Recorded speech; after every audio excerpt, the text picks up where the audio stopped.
Kanalımızda kızlarım. Biz ушул күнгө чейин бирге окуйбуз долбоору боюнча көптөгөн жомокторду айтып бергенбиз силерге, көптөгөн ырлап жаттагансыңарыңар, көптөгөн сабактарды өткөнбүз. Бүгүн эми бизчи улуу жеңиш майрамынын 75 жылдыгына карата биз үчүн, биздин элибиз, жерибиз үчүн курман болгон чоң аталарыбызга, чоң апаларыбызга арнаган ырларыбызды, жаттаган ырларыбызды айтабыз. Мен анын алдында силерге кичине түшүнүп берип кетейин. Улуу ата мекендик согуш 1941 жылы башталып, 1945 жылы бүткөн. 5 жыл биздин ата, чоң аталарыбыз, чоң апаларыбыз согушкан, бизди коргогон.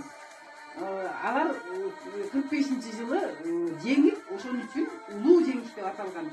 Улуу жеңиш майрамынын 75 жылдыгы мына быйыл 9 май күнү өткөрүлөт. Кана эмесе, Айдана, сен